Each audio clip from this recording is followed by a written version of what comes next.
Dans cette vidéo, ça va être que du clash.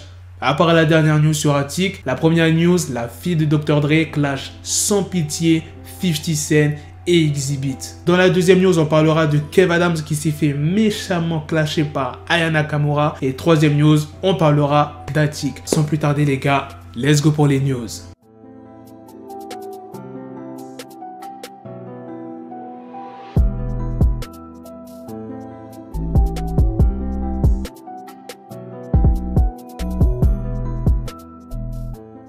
Pour quelle raison la fille de Dr. Dre a clash sans pitié 50 Cent et Exhibit? Eh bien, c'est parce que les deux ont donné leur avis par rapport à ce qui se passe autour de Nicole Young, bientôt l'ex-femme de Dr. Dre. 50, il n'a pas énormément critiqué Nicole Young, mais il l'a quand même insulté. C'est pour cela que la fille de Dr. Dre a été sans pitié pour 50, ce qui est tout à fait normal. Si on critiquait ta mère, que ce soit une personne lambda ou bien un artiste, tu serais énervé. Mais par contre avec Exhibit, elle l'a pas énormément insulté parce que Exhibit, il a juste commenté la publication de 50. 50, il avait réagi à l'histoire de Nicole Young quand elle exigeait 2 millions de dollars par mois. Je vous avais même sorti une vidéo en expliquant en détail à quoi lui serviraient ces 2 millions. Que je m'en souviens et que je n'oublierai jamais, elle avait demandé 900K en divertissement. 50, il avait dit, ces putes sont dingues, comment peux-tu oser demander 2 millions par mois? Bon, c'est vrai qu'il a dit pute, mais il l'a pas insulté de fou, tu vois ce que je veux dire? Mais en tout cas, je suis tout à fait d'accord avec la fille de Dr. Dre.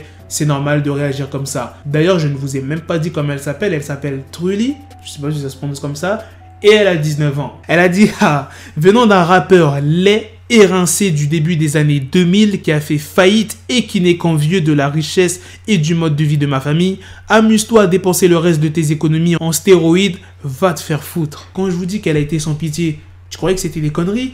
Rappeur laid, rincé, du début des années 2000, en mode t'es un vieux qui a fait faillite et qui envie ma famille. Et en plus de ça, dépense le reste de ton fric dans des stéroïdes. Maintenant, on va passer à Exhibit. Wow, Alvin, c'est le prénom d'Exhibit. Après tout ce que mes parents ont fait pour toi et ta famille, voici comment tu réponds à une photo de mes parents et moi et à une citation traitant ma mère de pute. Va te faire foutre. Elle a vraiment pas la langue dans sa poche, Trulli. Maintenant, on va passer à la deuxième news sur Kev Adams et Aya Nakamura. Kev Adams a souvent été sur les côtes d'Aya Nakamura. Par exemple, en mai 2019, il s'était amusé à se moquer d'Aya dans un sketch de son nouveau spectacle qui s'appelle Kev Adams soi-disant. Dans son show, il avait repris le titre copine, mais il l'a fait à sa sauce. Les paroles, c'était quoi? Ça, c'est mes copines, c'est mes copines. Et pendant les 3 minutes, c'est pratiquement que ça qui est dit. Quelques mois plus tard, en décembre, il en remet une couche sur le nom d'Aya Nakamura. Il dit qu'Aya Kanamura, son nom, on dirait pas un sort dans Harry Potter?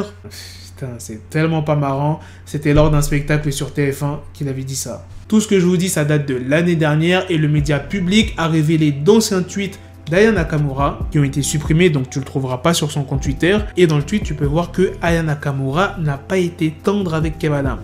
Elle dit, pas drôle, tu fais rire que des petits de 13 ans avec ta coupe de pétasse, arrête de me pépon, parle pas de moi. S'il y a des gens qui ont rigolé à ce que Kev Adams a dit, encore des petits de 13 ans, 10 ans, je peux comprendre. Mais des gens qui ont 25 piges, 30 piges, qui rigolent à ça, après chacun a son sens de l'humour, mais quand même, c'est pire que flinguer. Bref, maintenant on va passer à la dernière news sur Attic. Attic va rejoindre le casting d'une nouvelle série sur TF1 qui s'appelle Une mère parfaite. Il y a plusieurs acteurs très connus, tels que Julie Gaillet et Eden Ducourant. Le tournage devrait pas tarder à commencer. Pour ceux qui ne connaissent pas trop cette série, je vais vous dire de quoi ça parle. Une mère parfaite nous contera l'histoire d'une jeune mère vivant à Berlin et dont la vie va brusquement changer. La raison, sa fille Anya est accusée de meurtre. Convaincue de l'innocence de cette dernière, Hélène Berg, la mère, se lance dans une bataille judiciaire pour mettre en lumière les incohérences de l'affaire. Et on trouvera Attic dans le rôle de Bash, un ami d'Anya. Ça sera une mini-série enfant. Pour l'instant, ça devrait durer que 4 épisodes. C'est pour ça que je dis mini-série. Il n'y a aucune date pour l'instant, mais ça devrait sortir courant 2021. Voilà les gars, c'est la fin de cette news. Dites-moi dans les commentaires ce que vous en pensez de la news sur la fille de Dr. Dre qui s'attaquait à 50 Cent et Exhibit. Deuxième news de Kev Adams et Aya Nakamura. Et de la troisième news sur Attic. Est-ce que vous allez regarder la série quand elle sortira? Oui ou non? Si le petit résumé que je vous ai dit vous a donné envie. Sur ce, on se donne rendez-vous prochainement pour d'autres vidéos news. Prenez soin de vous la famille. Peace. Got the bezel, had to switch my schedule. On my dick, she Lego, never Lego. Her my stuck up on me, so I call it Velcro. Till I need my dinero pendejo. Hit my metro if it's about the peso, like it's Go Diego. Make it right on schedule. Got the pistol on me with the dick extendo. Bitches in the back just like a fucking echo. Hey, that bitch told me you got pencil dick. She grip on my dick like a selfie stick. I got a big gun, I need help with it. To wet your babe up, Michael fell with it.